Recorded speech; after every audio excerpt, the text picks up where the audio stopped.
Hey everybody, we are hoping to get started here on time. I'm Michael Leon, a volunteer with Abundant Housing Atlanta and a very small piece of the team that helped put this event together. So first off, I want to thank everybody for coming out, braving the drizzly weather. It's starting to get cold in Atlanta, to hear about Dan Immergluck's new book, Red Hot City, Housing, Race, and Exclusion in 21st Century Atlanta. First off, I want to thank the partners who helped put this together, Acapella Books, Auburn Ave Research Library for hosting, Housing Justice League, Center for Civic Innovation, Thread ATL, Community Movement Builders, and the Guild. A special thanks to Kamau Franklin, who will be leading the talk with Dan, and of course, special thanks to Dan for coming out and speaking about his book. Dan Immergluck is a professor of urban studies at Georgia State University. His research and teaching concerns housing, neighborhood change, real estate markets, and urban policy. Dr. Immergluck is the author of 5 books and over 120 scholarly articles, book chapters, and research reports. He has consulted to the U.S. Department of Housing and Urban Development, the U.S. Department of Justice, foundations, and nonprofit organizations. Professor Immergluck has been cited and quoted in the New York Times, the Washington Post, NPR, the Wall Street Journal, and other media outlets. He has testified several times before the U.S. Congress and the Federal Reserve Board, and prior to becoming a full-time academic, he was a community development practitioner and affordable housing advocate in Chicago for over a decade. The plan here is for Dan to give a short lecture, probably 25 or 30 minutes. There will be a short, another about 30 minutes chat with Kamau, and then there will be time for audience Q&A at the end.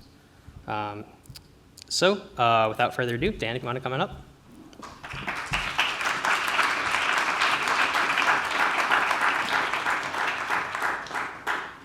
See, I could handle that stuff, just so you know. Okay, thanks to all the sponsors and co-sponsors, Acapella Books, Abundant Housing, Center for Civic Innovation, Community Movement Builders, the Guild, Housing Justice League, Thread Atlanta, I hope I didn't leave anybody else off, Auburn Avenue Research Library. This is the first time I've spoken here, which is a real honor. I also want to thank some folks. I saw Julian Benet here. I had about 7 or 8 folks who are practitioners, activists in Atlanta around different issues, read different parts of drafts of the book. And they really helped me tremendously, and I hope made the book better. And that includes Julian, includes Marion Liu, it includes Sarah Patnaud, Kate Little, and some other folks. The presentation tonight, I'm mixing kind of a traditional book talk where someone reads from their book. I will be reading excerpts to give you a feel for the book in case you haven't had a chance to read it, but also will be deviating from that and doing a more traditional kind of academic talk. The book represents really what I've told people is it's a catharsis. It's a catharsis about 17 or 18 years of frustration in the city, watching policy decision and planning decision and policy decision and planning decision over and over again that I thought could have been made differently, better, and particularly towards more inclusion and away from what I've really seen as a pattern of racial and economic exclusion, both in the city and the suburbs. It's a book about what might have been, about missed opportunities. That's really the key theme of the book. And it's hopefully not just for Atlantans. It's a book for other cities, especially those, and I'll use this word deliberately, threatened with gentrification, really large-scale and heavily racialized gentrification.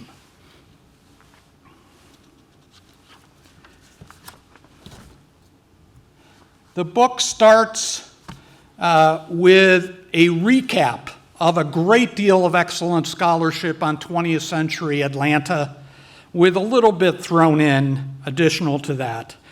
Chapter 1 talks about things like the continual anti-black violence in the city, starting with perhaps most famously the anti-black massacre in 1906, but also the explicit, repeated attempts to racially zone the city, not just zone the city so that it ends up being racially exclusionary, which is what happened, but to explicitly zone parts of the city for blacks and parts of the city for whites.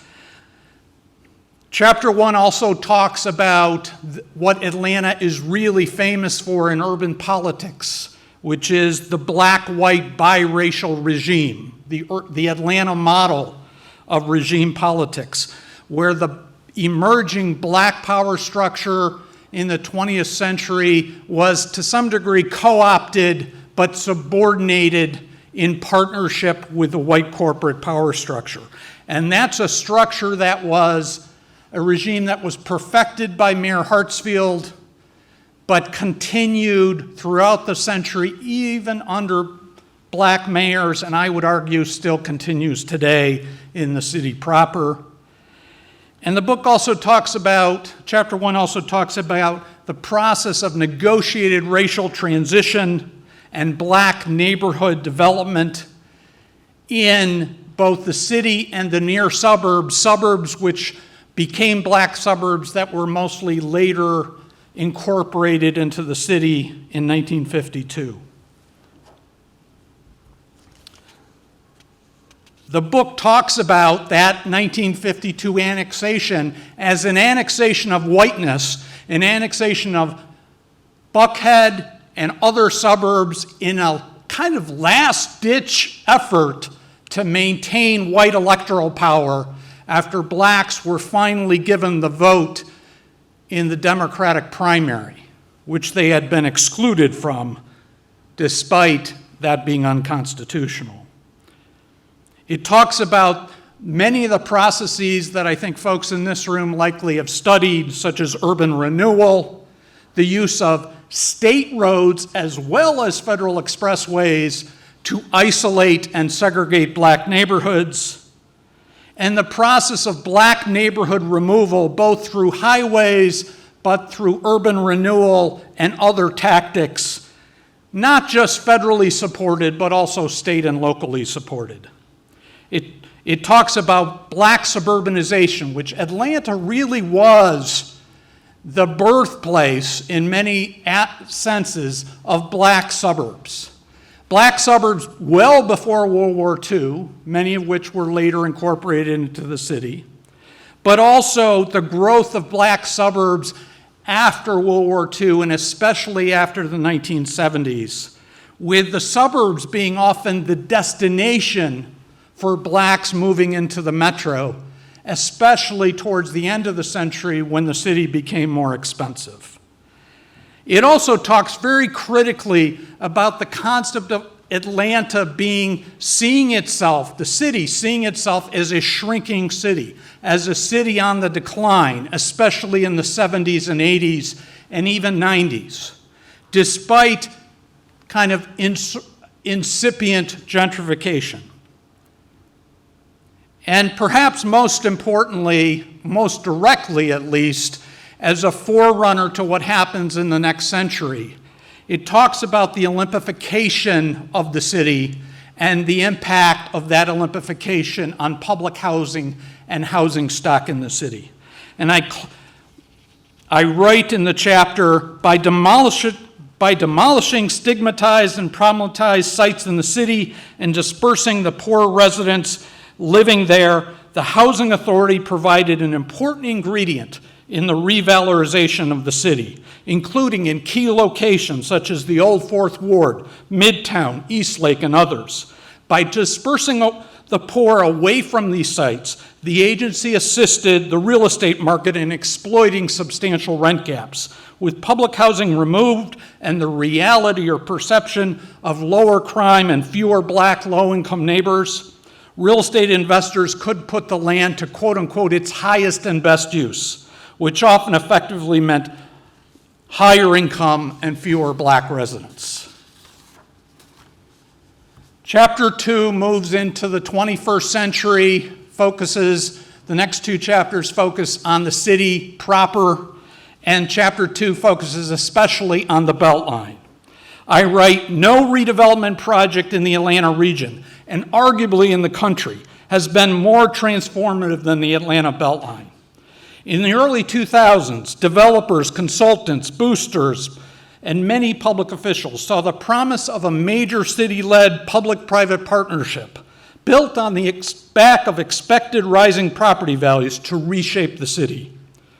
In 2004, Alexander Garvin wrote perhaps the most important document, the Emerald Necklace Report, about the Beltline. And he wrote, quote, "The Beltline's future users are an attractive market.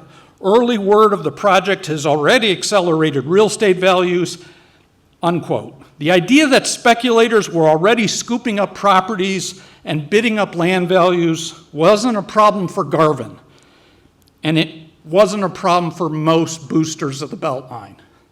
In fact, in his entire report, Garvin doesn't use the word low income, housing affordability, displacement, or gentrification. In April 2005, a developer proclaimed that the Beltline was, quote, "the most exciting real estate project since Sherman burned Atlanta," unquote. The statement, if jarring, was revealing because decades of disinvestment had effectively devastated the neighborhoods surrounding many parts of the Beltline. In 2007, I did a study with Georgia Stand-Up of home values from 2000 to 2006 of home sales near the Beltline and farther from the Beltline. And the home values near the Beltline had skyrocketed in comparison to home values farther away. Fast forward 9 years, and Ryan Gravel and Nathaniel Smith resigned from the Beltline Partnership over the lack of progress on affordable housing from the Beltline. In 2017, a student and I redid my earlier analysis and found once again, from 2011 to 2015, home values near the Beltline were skyrocketing compared to home values farther away. Then, pivotally, in 2017, Willoughby Mariano and the AJC did a series on the failures of the Beltline to do appreciable amounts of affordable housing development that was in their charter. Within weeks, the CEO of the Beltline was forced out. I write at the end of the chapter, this transformative project effectively reshaped the built environment in core city neighborhoods, regardless of who would end up living there. The project was the product of a coalition of institutional actors, including core members of the regime, working toward a vision of a more affluent city population. While the Beltline was not the only cause of gentrification in the city, it was a key contributor, and it was a highly political project emblematic of a city obsessed with the next big thing. Chapter 3 extends the discussion of the gentrification of the city more broadly beyond the Beltline. I write, during the 21st century, and especially following the Great Recession and the foreclosure crisis, employers began practically tripping over themselves to locate in the city of Atlanta. From 2011 to 2019, jobs increased in the city proper from 330,000 to 437,000. Many of these jobs paid over $100,000 a year. Firms like NCR, Honeywell, Google, Microsoft, Invesco, and others moved into the city, often with unneeded city subsidy. Over the longer 1990 to 2019 period, as the chart on the left shows, the share of the population in the city that was black declined from 67% to 48%. The share of the adult population that was college educated rose from 27% to 56%. And these were not the same people. And the city's median income rose from being 60% of the metropolitan median income to being 110% of the metropolitan median income. So that by 2019, the city was substantially more affluent than the suburbs as a whole. I focused particularly on the loss of low-cost rental housing in the city, and particularly from the period after the foreclosure crisis. From 2010 to 2019, low-cost rental properties, those priced at about $800 a month or less in 2019, dropped by 7,000 units in 9 years. That's a 20% loss in that affordable stock. Over the same period, though, the rental stock in the city mushroomed by about 25%. But of course, most of those units in places like Midtown, Buckhead, and around the Beltline rented for well over $1,500 a month and often over $2,000 a month. I write in this chapter, too, about the fundamental choice of the city to not capture the tremendous growth in land values in the city for the purposes of affordable housing and other social support systems for the very same people who were hurt most by these rising land costs. 3 fundamental problems. First, we have 2 development authorities that compete with each other to serve developers in a race to the bottom. And until recently, at least, mostly have provided subsidies in hot real estate submarkets where they're not needed. Secondly, and most importantly, we have a property tax system in Fulton County that favors large commercial property owners who appeal their values and get them lowered substantially, so that many large commercial property owners are paying under 50% of the market value of their properties that they should be paying. And the third are tax limitation policies for homeowners that went into effect towards the end of the decade to basically roll back property tax levels to recession-era levels when homeowners were unhappy with their rising property tax bills, which were appropriate given rising property values. I write, despite the city's land values growing tremendously from the beginning of the 2010s through the end of the decade, the citizens of Atlanta, especially the non-property owning ones, did not benefit nearly as much from the city's growth and increased land values as they should have. The vast majority of the benefits accrued to landowners, speculators, and investors. After clearing out most of its public housing, the city was primed for rapid change. Despite the city's transformation, local government continued to act as if it was still the 1980s, as if Atlanta was still a shrinking city. The city continued to cater to capital and extensively subsidize and undertax commercial property. Chapter 4 broadens the lens to the whole region and talks about the restructuring, particularly of land wealth and who holds it in the region in the wake of the foreclosure crisis. I write, the subprime crisis that began in 2007 hit Atlanta hard, and it hit black families and neighborhoods the hardest. The crisis and its aftermath were the products of a perfect storm of federal deregulation, a state government that turned its back on reining in subprime lenders, and then a timid federal response to surging foreclosures, combined with weak state and local policies. At the tail end of the foreclosure crisis, the Federal Reserve Board issued a paper on the growing glut of foreclosed homes. The authors of the paper argued that policymakers had a choice between allowing families to purchase more homes at a time when values were low, or spurring a speedier flow of these homes to large-scale institutional investors. Guess which one they chose? Starting in 2012, these Wall Street-backed investors began buying up tens of thousands of foreclosed homes in the region and in many other Sunbelt metros. Atlanta was an ideal quote-unquote strike zone for private equity giants, given its large number of foreclosures flowing through the system, its weak tenant protections, and the strong demand for housing, but with many households locked out of the mortgage market. The Federal Reserve white paper was cited repeatedly in investor prospectuses, and private equity pitches at invitation-only country club lunches. Within a few weeks, Warren Buffett, in a widely cited interview, proclaimed that he would purchase a couple 100,000 single-family homes if he could. Policymakers opted to facilitate the scooping up of low-valued properties by large investors rather than to support the ability of black and less affluent families to purchase homes. In doing so, they steered land wealth towards an increasingly concentrated ownership structure and away from the groups that had been hit hardest by the crisis.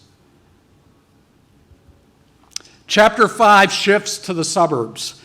And most of it, or at least much of it, I can't talk about everything in the book, is about the continual process of exclusion of black and Latinx households and lower income households from more affluent suburbs, and the remaking of these already affluent places into whiter and more affluent spaces.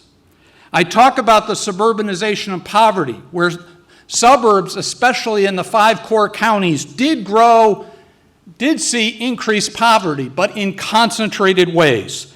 And you'll note in the north suburbs, often, especially North Fulton, Northeast Gwinnett, Northwest Gwinnett, Northeast Cobb, those areas were able to push back on growing diversity, especially economically. The region as a whole grew from 4 million to 6 million from 2000 to 2019. It grew from a majority white to a minority white region. And critically, 80% of this growth over this 20-year period were families that were black, Latinx, or Asian. And these suburbs continued to push back on that. In the face of the growing diversity, there were re-energized efforts at racial and economic exclusion in the northern suburbs, the favored quarter, as it's sometimes called. Besides exclusionary zoning, which had been in place for a long time, and exclusionary building codes, I talk about the displace and replace revanchist redevelopment projects that were aimed at excluding and expelling poor people from these communities. 2 examples. One, in 2014, the Sandy Springs Development Authority issued $100 million in bonds to fund a 21-acre mixed-use redevelopment called the Gateway Project. Real estate websites portrayed the project as demolishing outdated rental buildings to replace them with quote-unquote first-rate apartment living. The project involved the demolition of 1,100 rental units, most of them older, displacing an estimated 3,000 or more residents, over 80% of whom were estimated to be Latinx or black. In 2013, Marietta did something similar. It proposed $68 million to redevelop a 1.2-mile corridor of Franklin Road, again home to older apartment buildings. One of the advocates for the redevelopment told Marietta Daily Journal that, quote, "We see communities that ignore problems and eventually suffer the loss of identity and the loss of economic activity and the loss of the middle class. When bad government policies create high concentrations of slum-like housing, it takes government to step in and help fix the problem," unquote. Marietta's mayor in 2015, he's still the mayor, told the local paper as the buildings were being demolished that, quote, "It's almost like a dream. It's almost like it's 1970 again," unquote. The mayor blamed the area's problems, in fact, on federal fair housing policy that protected families with children from housing discrimination, arguing that the 1988 expansion of the law was the reason for the area's deterioration. He said, quote, "Without children, you had less problems. And with the change in the law, the apartments began to slide," unquote. Over the last 3 decades, Atlanta suburbs have become increasingly diverse, both racially and economically. At the same time, Many more affluent and whiter suburbs, especially those located in that favored quarter, have pushed back against growing diversity that they've seen within and near their borders. Wealthier homeowners and local politicians have sought increased ability to exclude via secession and the greater zoning and policing powers it brings. They've also, though, worked with developers and others to subsidize the redevelopment of parts of the communities that house lower income Black and Latinx households, predominantly renters, resulting in large-scale displacement and exclusion. I want to end talking about the 4 key themes of the book, especially the overarching theme, the last one, and then just a couple quotes. The 4 key themes include, first, the spatial restructuring of the region, which I think folks know well in this room. The gentrification of the city combined with increased diversity in the suburbs writ large, but continued and really re-energized pushback against that diversity.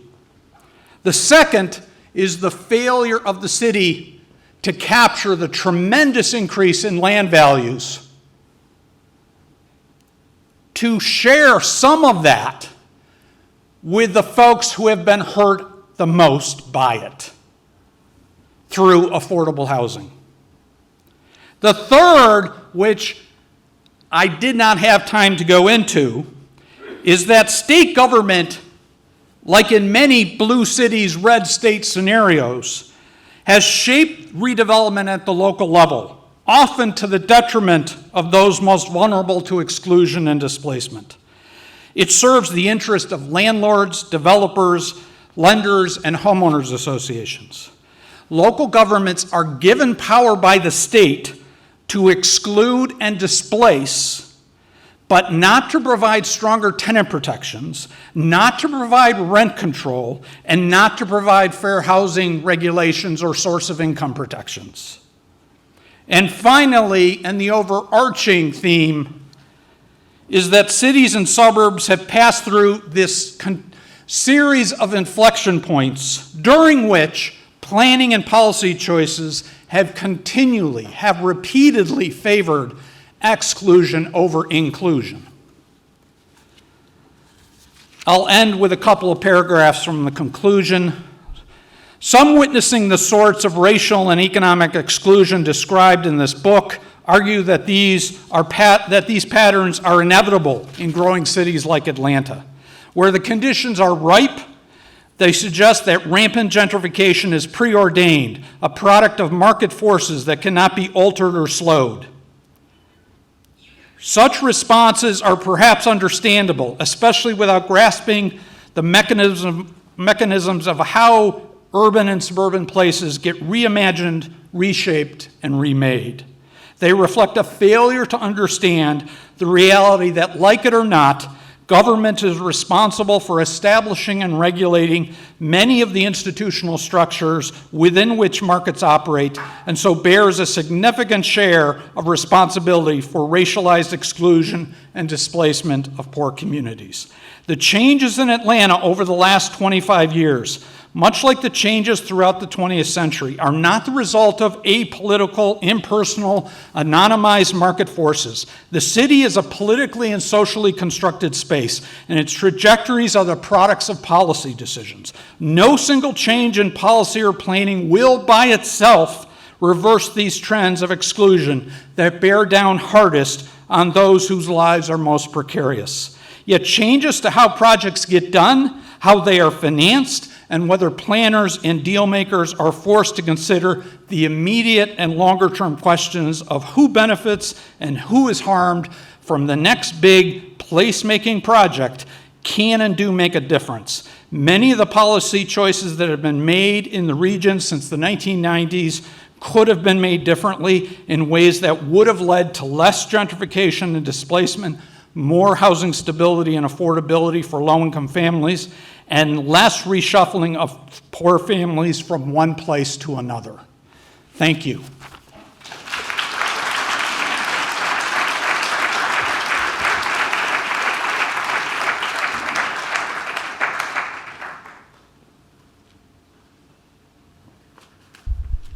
So how are y'all doing? Can y'all hear me well? Okay. So this part is a question and answer. I think I was introduced earlier, but my name is Kamal Franklin. I'm a community organizer with a group called Community Movement Builders.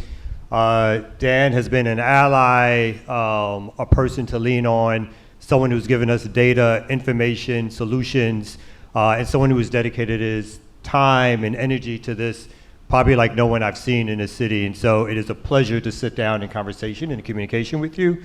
And so there's so many places to start. But one of the interesting things I found about the book, you didn't go into it in great detail, but I think it's something that you probably know.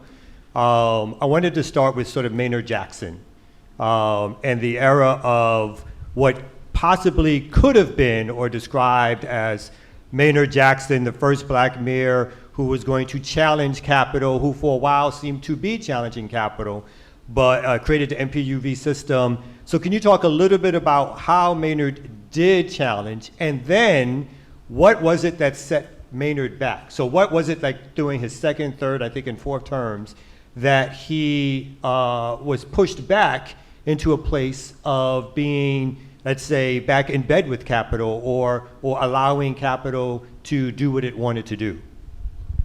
That's a great question. I wasn't here.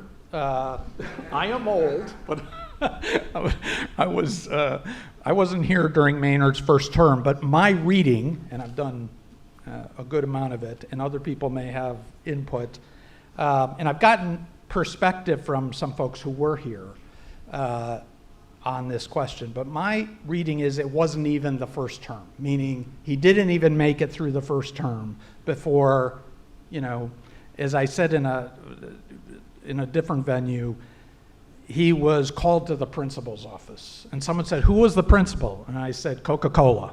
I mean, he was, basically told, "No, you can't do that. And if you try to do that, we're going to mess up your city." Now, there are things Maynard Jackson did.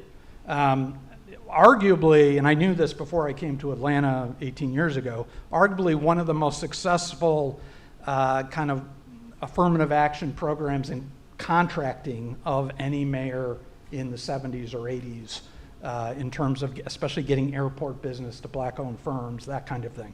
So, but those were the kinds of things that my sense of the reading is they kind of said, okay, you can do that, but when it comes time to build affordable housing, that's not where we're at. We want to bring white people into the city. We want to bring upper income people into the city. If you think about where Coca-Cola is, where, this was when there were already plans to get rid of Techwood, right? So there were repeated efforts to get rid of Techwood. So this was in an era of a desire to do what was done 20 years later, eventually. But I would say my reading is that I don't want to use the word, one individual capitulated, but this, the Jackson administration at the end was not the same as at the beginning. That's my read. Yeah, I mean, and I think it's, as you state, it's what's described as the Black Mecca, is really what we fall into when we talk about representation politics, which is the idea that just because we have someone who looks like the majority population, in this case black folks, that they somehow are going to work on behalf of black folks, particularly working class and poor black folks. But instead what we've had is that we've had mayors and city councils who time and time again have worked with and for capital and in the interest of white elites for the most part. And I think we're talking about an era that's important. You mentioned Techwood is the era of the Olympics, right? And having Andy Jackson and the destruction of almost all public housing. Can you talk a little bit more, not only about the idea behind the destruction of the public housing and the pushing out of poor people during that time period, because you talk about this a lot in the book, but then some of the ideas for replacements were vouchers and mixed income housing. So can you talk about how those things were ineffective also as replacements for public housing? Sure. So the kind of transformation, I use that belies maybe my Chicago roots, because the public housing demolition in Chicago was called the Chicago Transformation Plan. So I always jump to that word. But that Atlanta model, as it was called, which was demolish all family public housing, maintain some senior housing, and replace it with mixed income communities, was a clear ideological vision of a few people, including Renee Glover, it's pretty clear, but also Mayor Campbell in particular, right, because he appointed her. Mayor Campbell was, and not alone, previous mayors saw public housing as an albatross around their neck to some degree. Keep in mind, this is 1992, the federal government comes out with a report called Severely Distressed Public Housing. It identifies 6% of public housing in the US as really needing to be demolished, 6%, or major renovation. And meaning, but that doesn't mean it has to be mixed income. It could be rebuilt for the same people. But Atlanta was high on the list of one of the worst public housing authorities in the country. Chicago was also. So there was this, we got to get rid of it politically, It's something, mayors, Andrew Young spent time there, and Congressman Lewis spent time in banquet courts, and, there was always this albatross. So I think there was a clear ideological, no, we're not going to redevelop it or rehab it. We're going to get rid of it. And in fact, I don't think Larry Keating's here. Larry Keating, who's a mentor and a friend, and wrote a previous book on Atlanta and really fought the housing authority over Techwood in particular, because he was at Georgia Tech. He has written extensively or documented how the first Hope 6 grant that Techwood really applied for was not to demolish Techwood. It was to rehabilitate Techwood. But that's not what Mayor Campbell and Renee Glover wanted. So there was a proposal that would have theoretically moved people out temporarily, maybe in stages, rehab the buildings, maybe rebuilt the buildings. But ideologically, there was a clear turn towards vouchering out housing and relying on vouchers. And people still say today, why is the housing authority so slow to build housing? Well, when you get out of the business of building housing, it's not easy to get back into the business.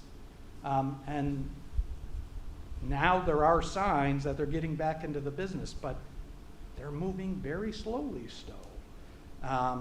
So, we didn't, in terms of what I write about in the book, is it was as much a real estate play and a redevelopment play for the neighborhoods. Because if you look at the Atlanta model of mixed income housing that Egbert Perry and other people continue to talk about and say, well, the Atlanta model of mixed income is 50% market rate, maybe, or 60. Another 20% what they call workforce housing, a term I really abhor. So please don't use that term. It implies low-income people don't work, or that work is somehow required to be have value. And then 20% public housing level, 30% AMI. Well, if you go to Boston, mixed income housing is 60%, 70% affordable at different levels, with a minority being market rate housing. So when you hear mixed income housing, how much is it producing? The new proposal for Bowen Homes is 2,000 units of housing. 250 of those will be LIHTC units, low-income housing tax credit units, which aren't even very low income. They're 60%, people earning $50,000, $60,000 a year. there's no plans for very low-income housing out of 2,000 units. So I am confused as to, where do the poor people go? Well, they get vouchers, and even there, the Housing Authority, Maggie Lee did some work recently for support a report showing that the vouchers are going to higher income people, meaning moving up the income track. So we basically have combined revalorizing the land, and if you look about, Grady Homes, Techwood, Eastlake, right? These are all very valuable pieces of land now. And as I write about it, they were catalytic. They were, Techwood was unleashing the power of Midtown, basically, that market power of Midtown. Eastlake clearly unleashed a ton of East Side gentrification. And, again, where are folks? Where do folks go? I want to talk about, when I came to Atlanta, it was approximately like 2012. I started doing organizing in the Pittsburgh area, Southwest Atlanta. And even during that time period, a little bit after the recession, housing values were still, relatively speaking, modest. We bought a community home in Pittsburgh to do organizing out of, and at that time was $50,000. Today, that same house is valued at over $400,000. We have not done anything to that house to make it valued at $400,000. It's a 1,300 square foot house. So can you talk a little bit now about the Beltline, and as it's making its way down to the south? But I bring that up because the Beltline has been one of the largest producers of what you just talked a little bit about it, about sort of what I call the finishing act of gentrification in Atlanta. Yeah, I've talked about the public housing, the Olympification of public housing, and the Beltline as kind of bookends of, really ushering in this very large-scale gentrification. And of course, it really took off after the foreclosure crisis. Derek Hyra, who's an urbanist, talks about post-foreclosure crisis gentrification being a fifth wave, and arguably has been the most powerful wave nationally in many cities, and not just coastal cities. I mean, New Orleans, Nashville, Raleigh, Durham, many cities. But yeah, I mean, when I say the Beltline is a engine of gentrification, it's not the sole engine. There's a context. I was just noting that there's a bike trail or bike kind of rails to trails project in Detroit that has gotten some pushback from local communities, but Detroit's economy would not enable the kind of gentrification that the Beltline is. So it's the combination of the booming economy both before the crisis, but especially after, then funneling that demand into specific neighborhoods instead of spreading it out not just across the city but across the region, but funneling it into certain neighborhoods is why I found such high increases and much faster than in neighborhoods just a couple miles away. And the Southwest Side was the highest of the different segments of the Beltline. I have a similar anecdote. I did some work for the Casey Foundation Civic Site in 2011 when they were buying homes during the foreclosure crisis and in the wake of it. And that was a little bit earlier. And they were buying homes for $20,000, $15,000. And you're exactly right. And then a few years later, I did a related project where I interviewed folks buying foreclosed homes. And this one woman who was an investor, just a small investor, she bought 10 homes right around the Beltline on the south side. She said, I'm going to do fine. I put a coat of paint on them. I paid $15,000. I put a coat of paint on them. I rent them out for $500 a month. But if the Beltline does what I think it's going to do, and I guarantee you she made an absolute killing on those dozen houses.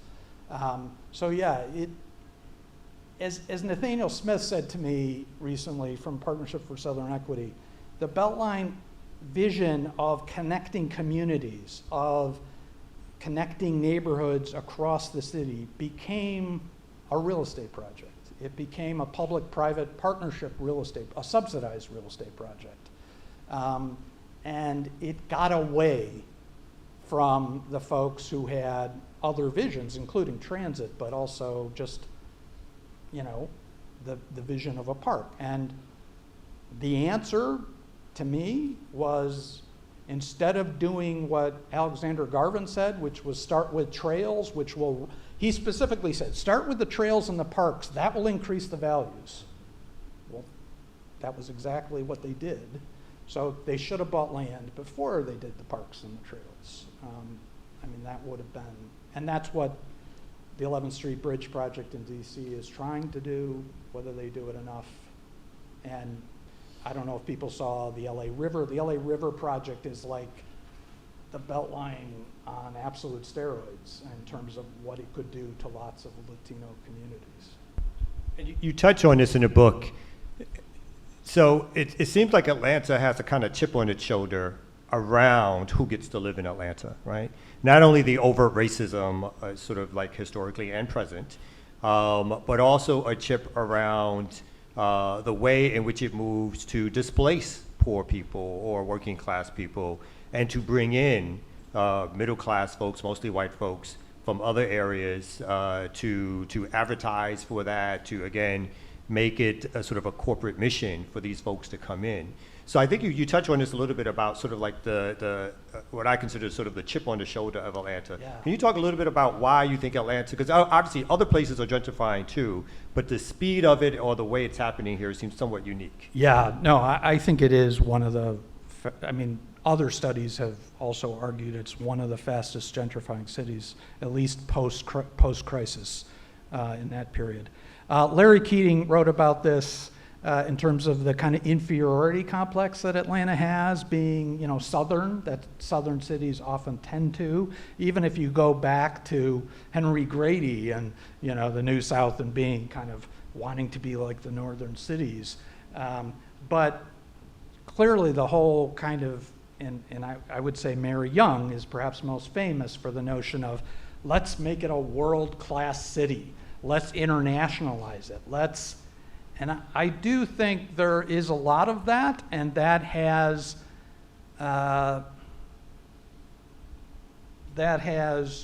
encouraged the build anything for anyone and lack of concern for inclusion.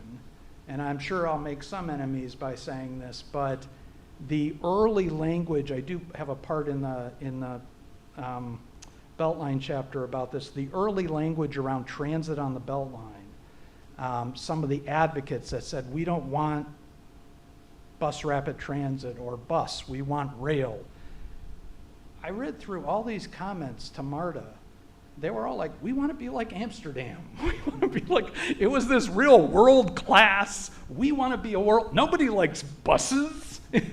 Tourists don't like buses. Is this very kind of inferiority complex stuff of, we got to have the shiny new object.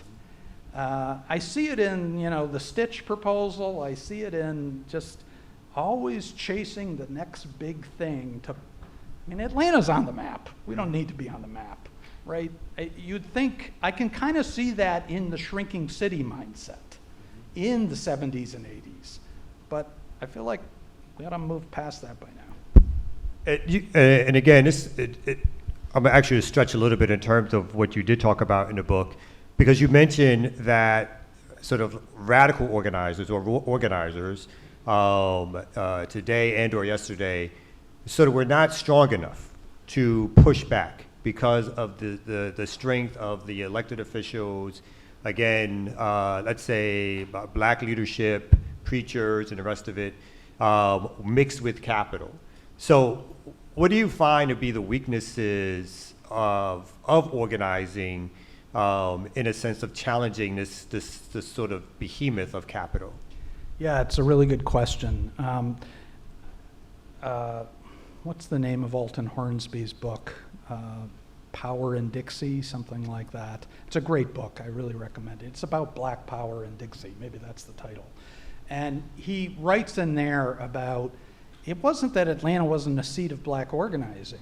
it was a seat of black organizing around civil rights, around public accommodations, around public education. But when it came to housing, there was kind of partly because of Mayor Hartsfield's alliance, there was, no, we just want some new housing, and it doesn't, it can be segregated, it can be, there was this seemed co-optation on the housing front. Not completely. Stokely Carmichael mobilized for housing in Summerhill and other things. I'm not saying there wasn't any, but it may be the roots of the organizing. If you think about, I know a lot about Chicago. I did some organizing in Chicago. There it was Saul Alinsky, neighborhood organization based. The whole roots of organizing in that city were about what happened in your neighborhood and what happened to the physical development in your neighborhood.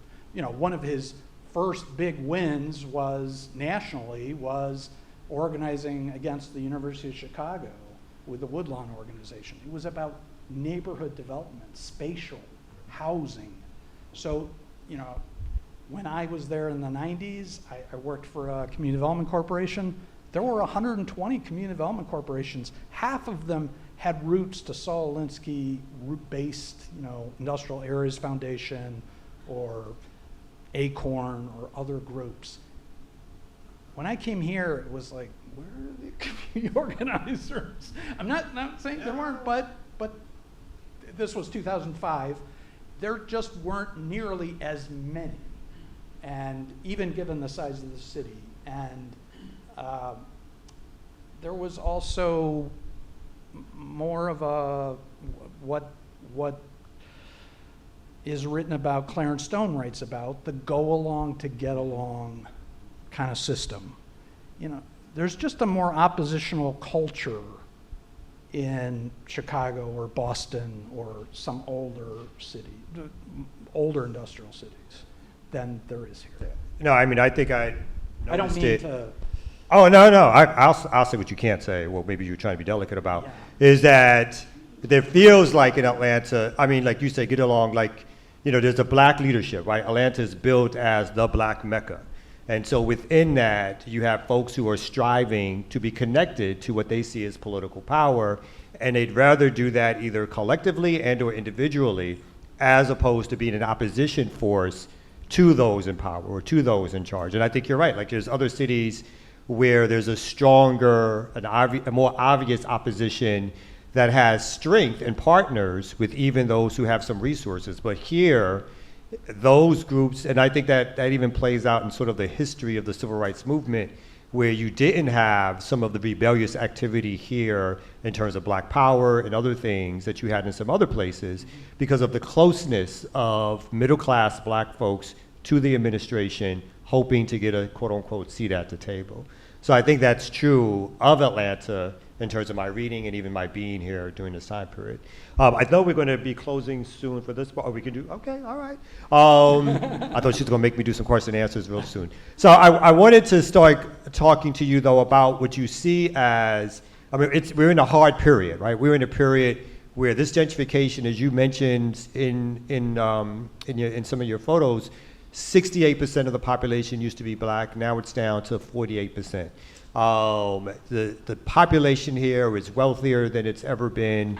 Are we at a point where you think it's too late to turn the tide, and/or what would be some of your solutions to turning the tide on gentrification? It's kind of the penultimate question. And I won't say it's too late. I will say and I kind of write about this, every inflection point that passes, it gets harder. It gets harder politically, it gets harder economically in terms of, as you said, the price of land, just to buy a parcel now versus 10 years ago. And we even had resets, right? Land in 2011 was cheaper than it was in 2006. So we even had a chance with the Beltline in particular to start over, to say, because I did this study in 2007, Did they listen? Did they start doing? No. They made some motions, but no. So it gets harder each time. That's why it's partly a book for other cities, like don't wait. And it's very expensive now, both mechanically and politically.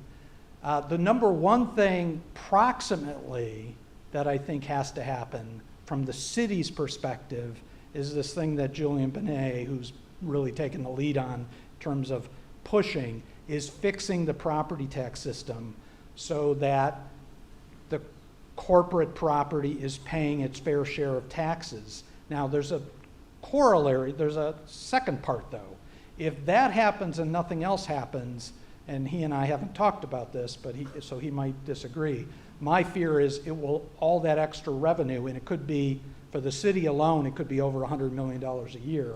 That's on top of a $700 million general revenue fund budget. So it's a lot of money.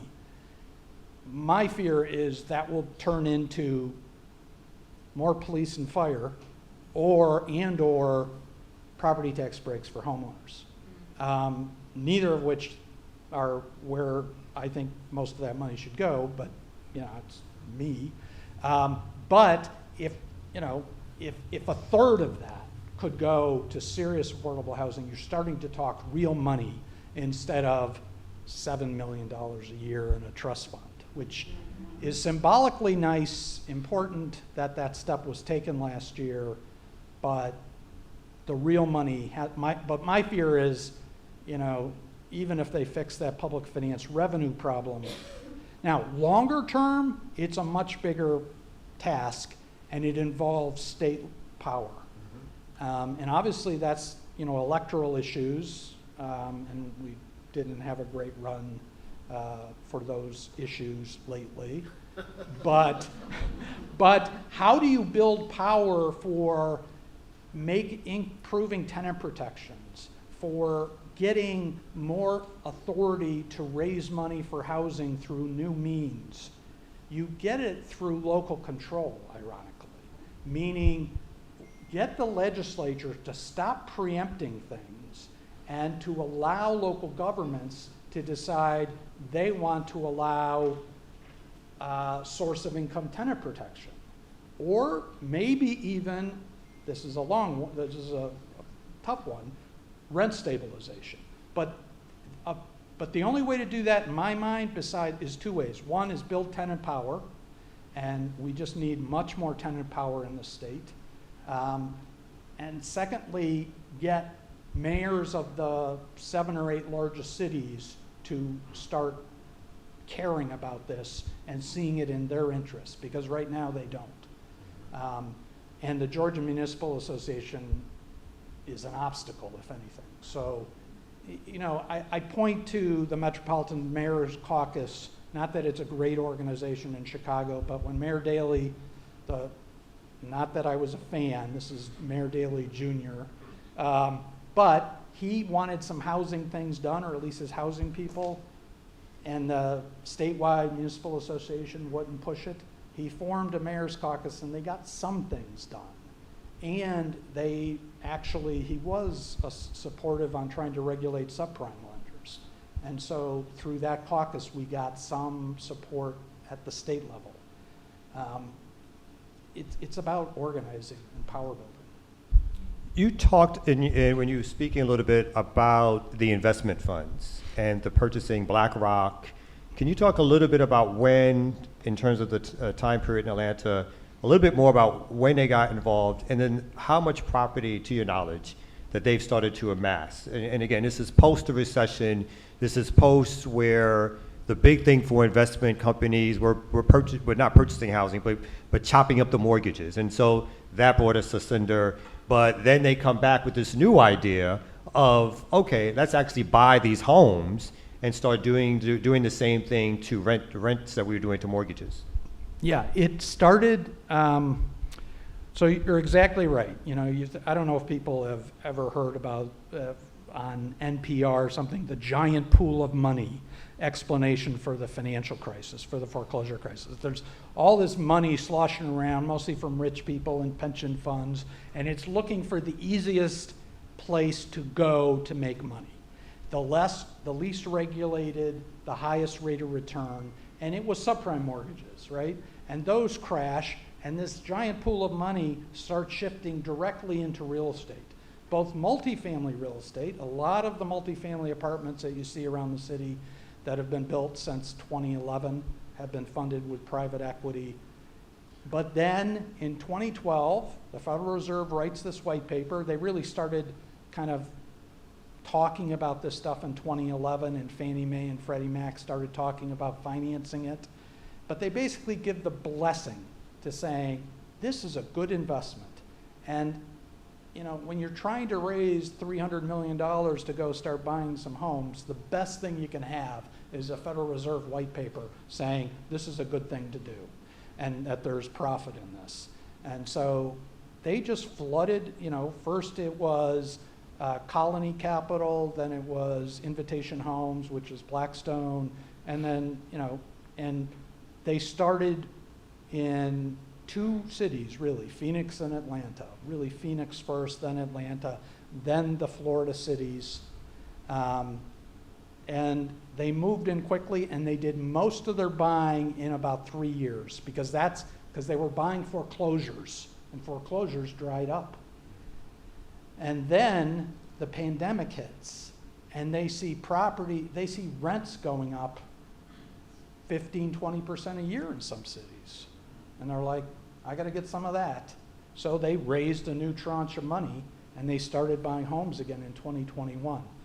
And if you look at the maps of where they buy, the big places are Arizona, Georgia, Florida, Carolinas, to some degree secondary kind of center in the upper Midwest, little bit in California, nothing along the East Coast.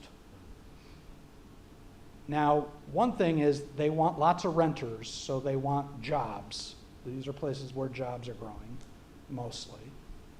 But why don't they invest in the East Coast? Tenant protections. They want nothing to do with states that have really strong tenant protections. So that's what really, it was the combination of lots of foreclosures, lots of job growth, and weak tenant protections.